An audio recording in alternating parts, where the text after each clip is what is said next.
The sun had already begun its slow descent beyond the green hills when Ethan Clark stepped out of his sleek black car and into the cornfield that once used to be his life. The same golden light that once made him dream now made him ache. The breeze carried the scent of soil and memories, twisting around him like ghosts of the past. Just a few yards away, kneeling amid the rows of young crops, was a woman in a deep maroon dress and a beige apron, her braid falling over one shoulder as she pulled out weeds with quiet focus.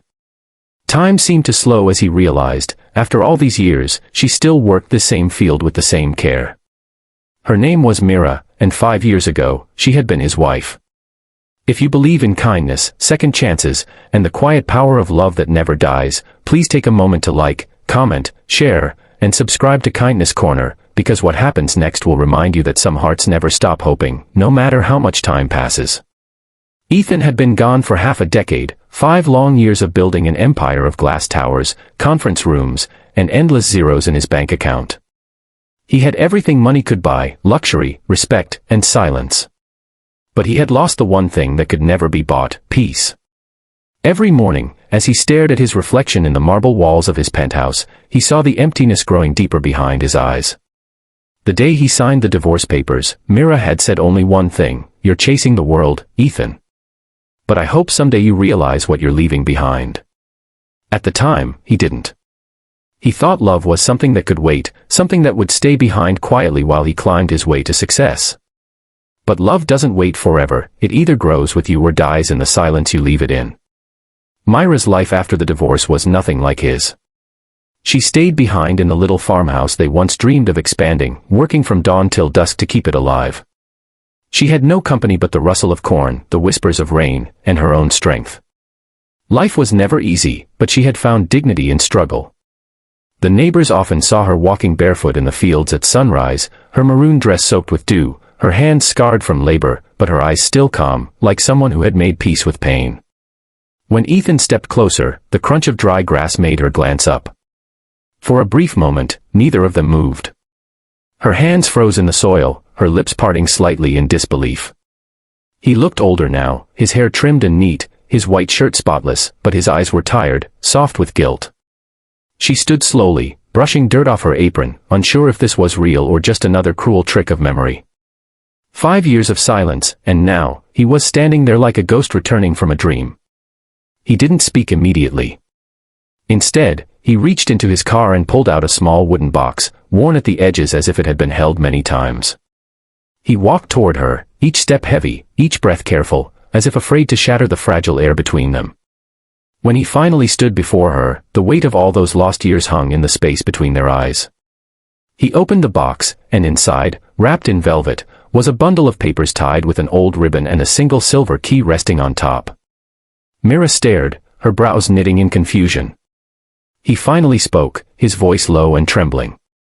He told her about the promise he had broken, the promise to rebuild her late father's farmhouse, the one that had been damaged years ago in a storm.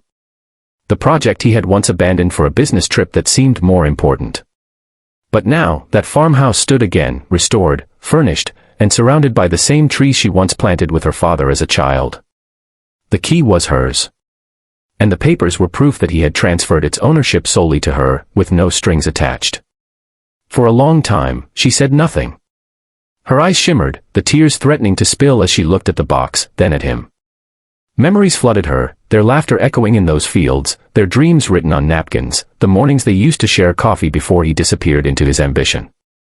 "Why now, Ethan?" she finally asked, her voice steady but quiet. He looked away, toward the mountains. "Because I built everything I thought I wanted, and it all felt hollow without the woman who taught me what love actually means." Silence wrapped around them again.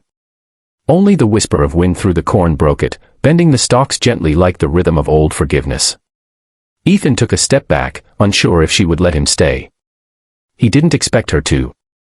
He hadn't come to fix what was broken, he knew some cracks are meant to stay, reminding us of the lessons we nearly forgot. But what he didn't expect was what happened next. Mira placed her hand on the box, then on his wrist. Her touch was soft but certain. She told him that forgiveness wasn't about forgetting, it was about setting both souls free. She couldn't promise to love him again, not after all the silence and pain, but she could offer peace. And sometimes, peace is the most powerful form of love left behind. Ethan felt something break inside him, not a wound, but a wall. The kind of wall he had built around his heart, made of pride and ego and fear.